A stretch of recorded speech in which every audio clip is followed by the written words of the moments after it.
저는 오늘 죽음에 대한 설교를 하려 합니다. 목사가 반드시 해야 하는 설교, 그런데 하기 쉽지 않은 설교가 두 가지 있습니다. 하기도 쉽지 않고 듣기도 쉽지 않은 주제, 하나는 죽음에 대한 설교고요, 또 하나는 헌금에 대한 설교입니다. 하나는 돈 내놓으라는 거고, 또 하나는 목숨 내놓으라는 겁니다. 대부분 사람에게 목숨이 가장 중요하고 돈이 다음으로 소중하지 않습니까? 근데 해야 합니다.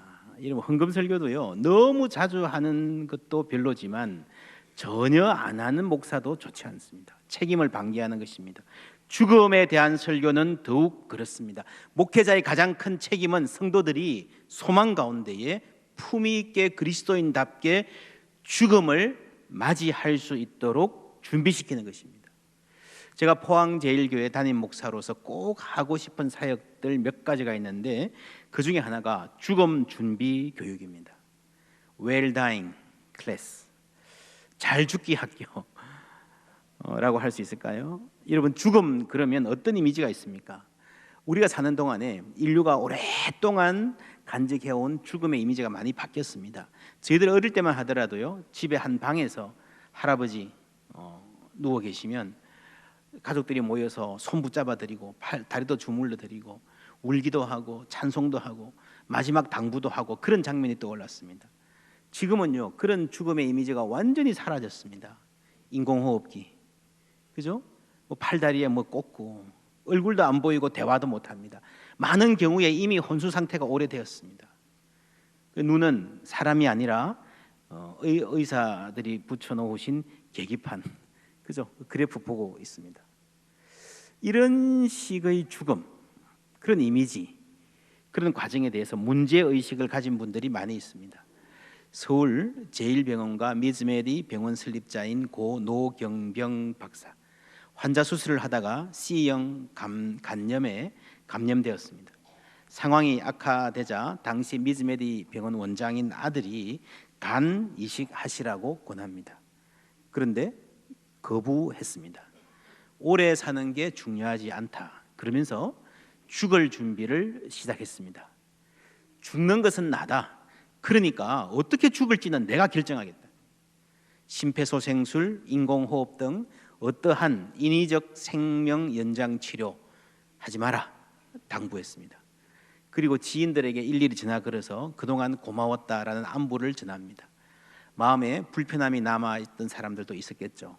미안합니다, 용서를 구합니다. 아끼던 물건들, 재산, 교회와 학교에 기부하고 필요한 사람들에게 나눠줍니다. 그러니까 이 인생의 마지막이요, 선물 프레이드가 되는 거예요.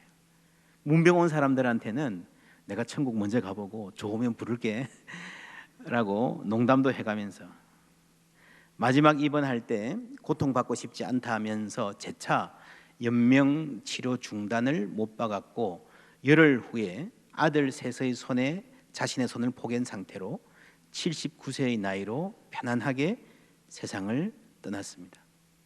떠나면서 나는 행복하다, 감사하게 살다 간다라는 말을 남겼고, 장례식 비용도 따로 마련해 놓았다. 부조금과 화환은 받지 말라. 이걸로 장례 치르면, 마치고 나면 1,000만 원 좀 남을 거다 라는 말씀까지 남겼다고 합니다. 많은 분들이 감동받았고 본받고 싶어 했습니다. 한국에서는 이런 게 참 드문 일이라고 합니다. well dying 이런 말도 있고요, well dying, 잘 죽기라는 거죠.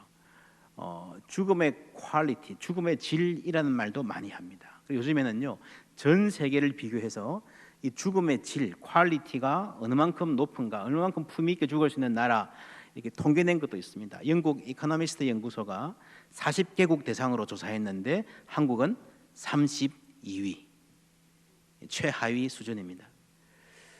서울대학교 병원 암통합케어센터 윤영호 교수가 수많은 환자들의 죽음을 보면서 이런 생각을 했답니다. 많은 환자들이 본인의 의사와는 무관하게 무의미한 치료를 이어가면서 가족들도 고통받고 가족들과 대화도 못하고 인공호흡기를 비롯한 온갖 주사약에 시달리고 고통 속에서 죽어가는 모습을 보고 자신의 죽음에 대해서 생각하고 정리해 보았답니다. 그리고 책을 썼는데 그 책이 이런 책입니다.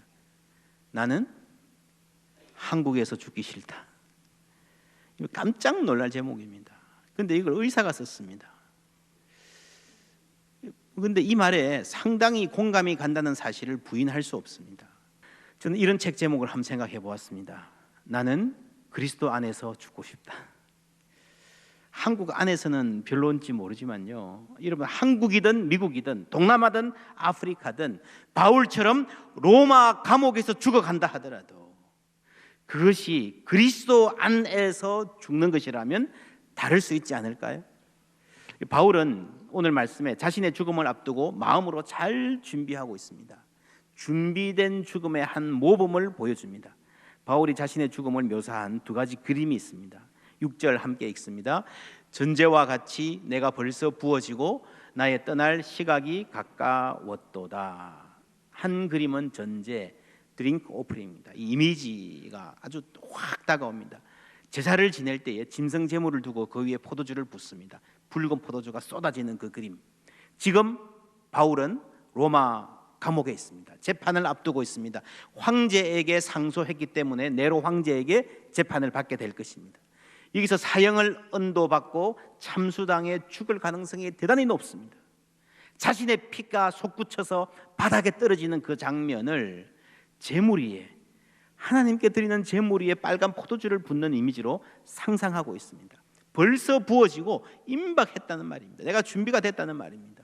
또 하나는 나의 떠날 시각이 가까웠도다. 아폴리우시스, 동사로 아폴류오라고 하는 말입니다. 이거는요, 류오, 풀어준다, 묶인 것을 풀어준다. 짐승이 묶여 있잖아요. 풀어주는 것. 죄수가 묶여 있으면 수갑을 풀어주는 것. 그게 풀어주는 게 아폴류오입니다. 지난주에 우리가 성탄절을 지냈는데 예수님 태어나신 지 8일 만에 성전에 세례를 받으러 갔을 때에 거기서 시므온이라는 노인을 만납니다. 이분은요, 메시아를 보기까지는 죽지 않을 것이다 라고 하는 사명을 받았습니다.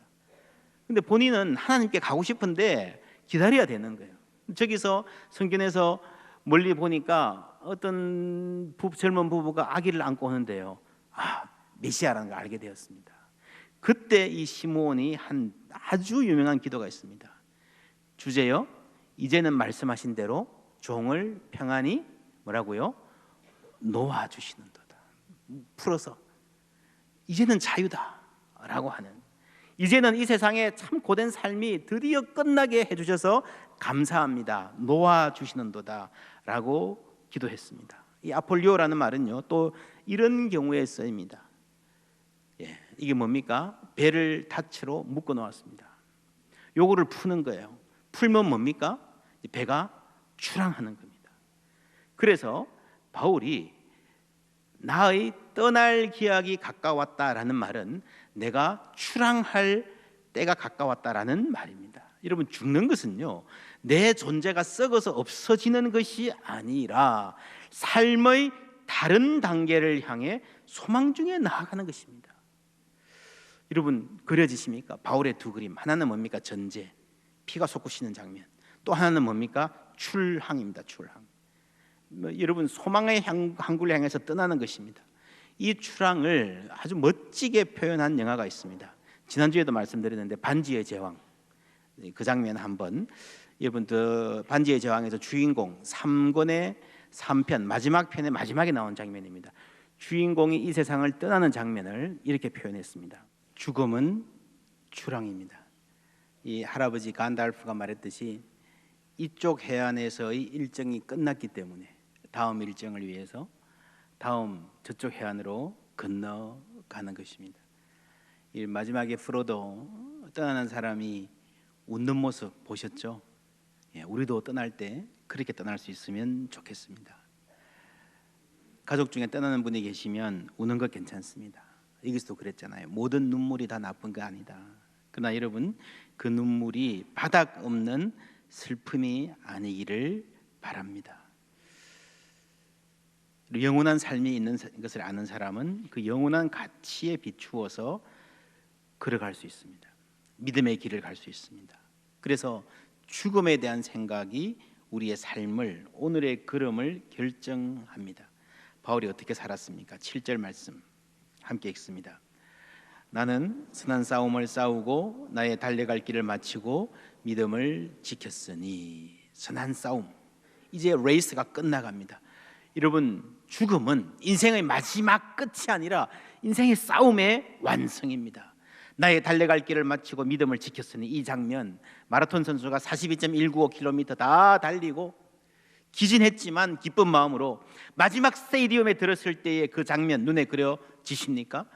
여러분 기억하십니까? 제가 바울에 대한 설교를 시작할 때에 청년 사울의 눈에 들어온 스데반의 천사 같은 얼굴, 저기서는 군중들이 나를 향해 돌을 던지고 욕하고 죽어라 죽어라 하는데, 스데반은 예수님께서 천군 천사와 함께 일어서서 자신을 환영하는 것을 보고 있습니다.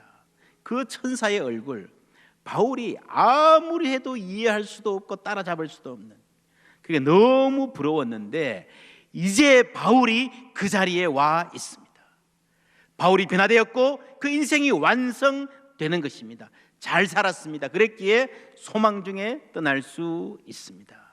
이제는 그 후배들이 그 자랑스러운 눈으로 선배 바울을 바라보고 부러워하고 있습니다. 그 후배들에게 전하는 말씀입니다. 5절 말씀 함께 읽습니다. 그러나 너는 모든 일에 신중하여 고난을 받으며 전도자의 일을 하며 내 직무를 다하라.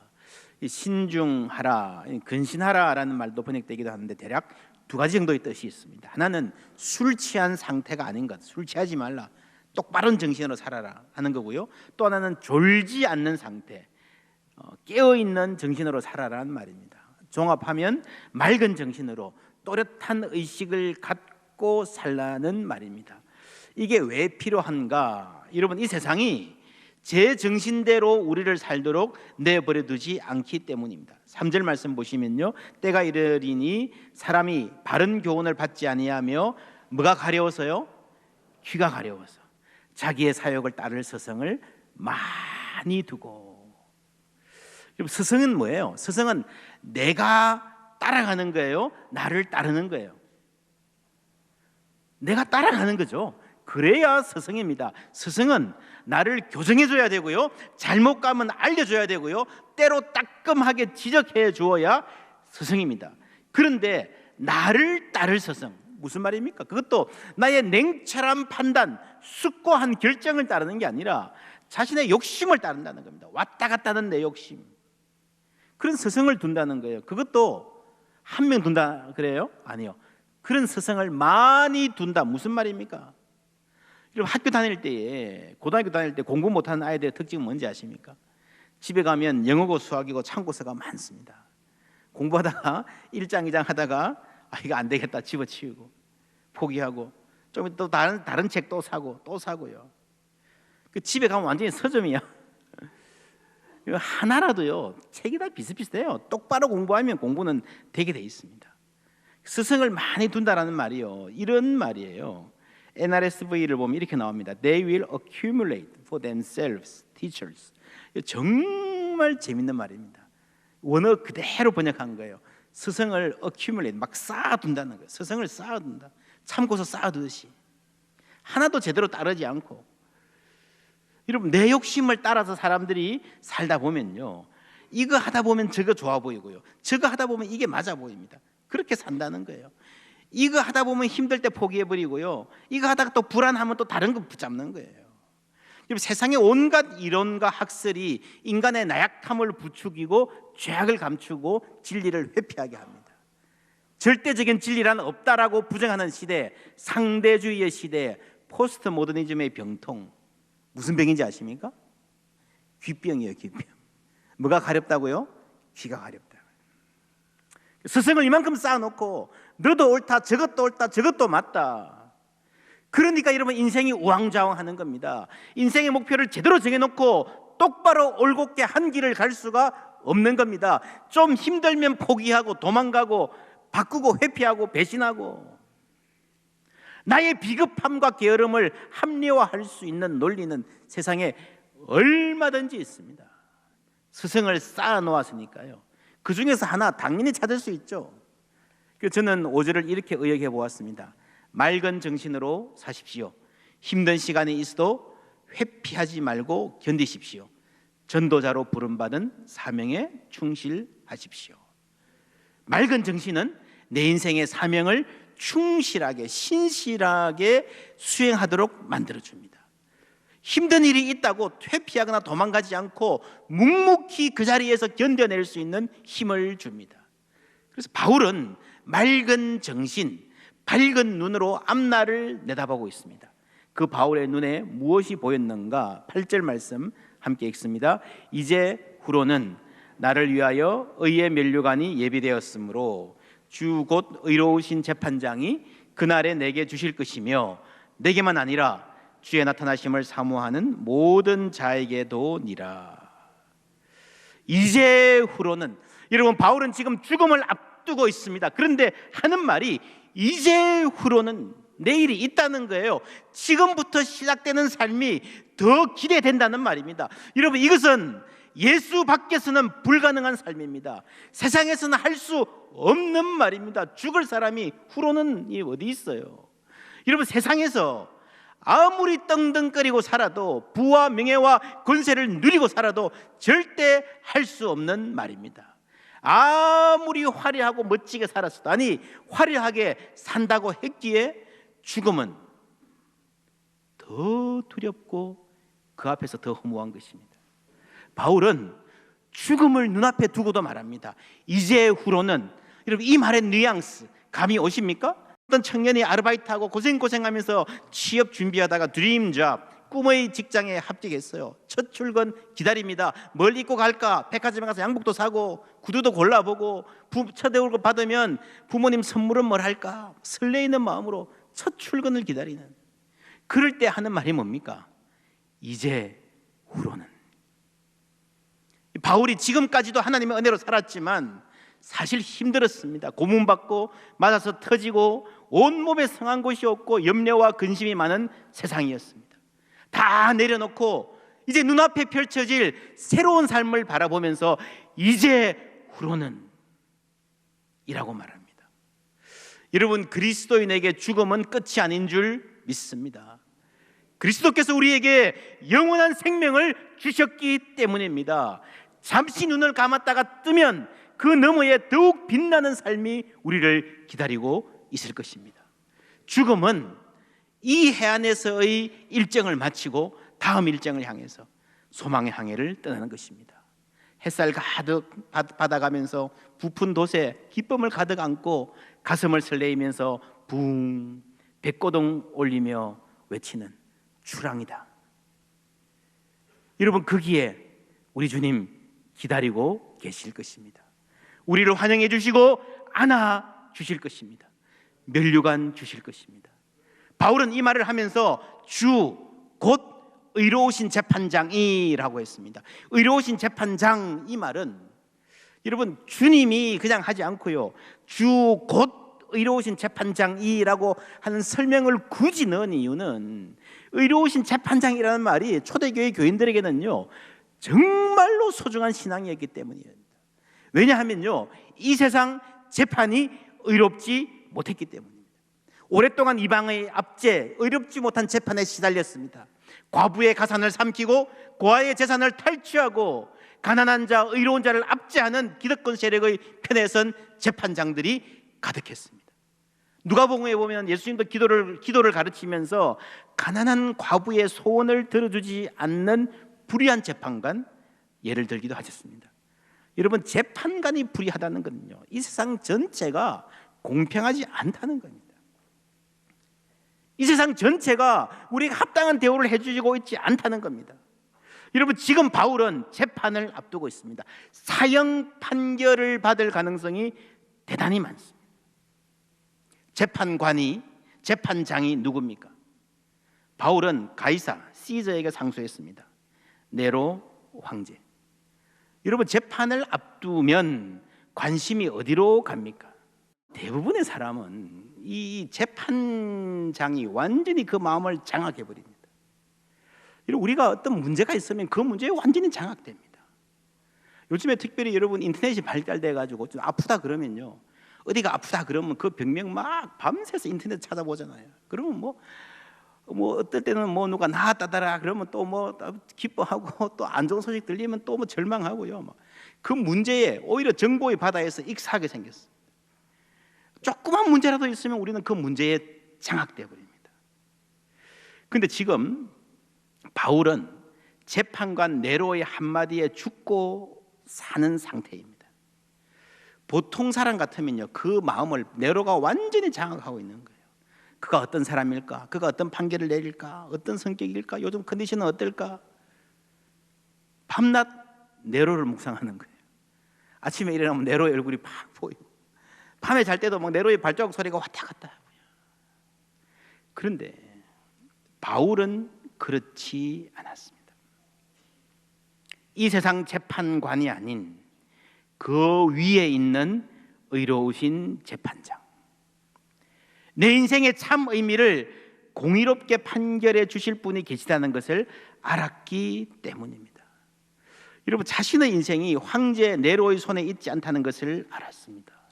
그래서 눈앞의 그 사람에게, 눈앞의 그 문제에 압도되지 않고 당당히 출항을 준비할 수 있었던 것입니다. 여러분, 이것이 우리의 소중한 마음을 문제에 빼앗기지 않는 것이 신앙의 능력인 줄 믿습니다. 그래서 하나님이 우리에게 평안을 주시고, 그래서 하나님이 우리에게 well done 할 수 있게 인도해 주시는 거예요. 바울은 네로 치하의 로마에서 쓸쓸히 죽어갔습니다. 그런데 2000년이 지난 지금 지구 반대편에 있는 우리들이 그를 존경하고 그의 글을 읽고 있습니다. 네로는 지금까지 세계인들에 의해서 손가락질을 당하고 역사의 웃음거리가 되고 있습니다. 지금도 세계의 많은 부모들이 사내 아이가 태어나면 바울이라고 짓기를 좋아합니다. 무슨 말입니까? 사랑하는 나의 아이가 바울 같은 사람이 되기를 바라는 소망이에요. 그런데 여러분, 지금 아무도 아들 이름을 네로라고 짓지는 않습니다. 개나 고양이 이름은 네로라 짓죠. 여러분, 당시 로마 사람들이 매맞고 고난당하고 쓸쓸히 죽어간 베드로, 바울, 야고보, 그 이름이 2000년 후에까지 사내 아이들의 인기 있는 이름 피터, 폴, 제임스가 되고, 그들의 황제 이름은 고작 개나 고양이에게나 붙이겠다. 여러분, 이 사실을 상상이나 했을까요? 하나님이 하신 일인 줄 믿습니다. 올해도 바울이라는 영화가 개봉되어서 세계인들이 줄을 지어서 그 영화를 보고 감동받고 그에게 존경을 표하고 있습니다. 그러나 땅 위에서 이런 엄청난 영광도 그가 천국에서 주님 만나 누릴 영광, 하나님이 친히 씌워줄 그 면류관에 비하면 아무것도 아닌 줄 믿습니다. 그 영광이 바울에게만 해당되는 것입니까? 아니죠. 내게만 아니라 주의 나타나심을 사모하는 모든 자에게도니라. 여러분, 주님 사모하며 사십시다. 죽음 자체가 반갑지는 않지만 그 너머에 있는 영광을 바라보며 주님 만날 그날 사모하며 살기를 바랍니다. 맑은 정신으로 힘든 시간이 다가와도 회피하지 말고 부름받으신 사명에 신실하게 삽시다. 그래서 내가 세상을 떠날 때에 나를 둘러싼 사람들은 울겠지만 나는 환히 웃을 수 있는 그런 출항을 준비하십시다. 그때 우리는 이렇게 고백할 수 있을 것입니다.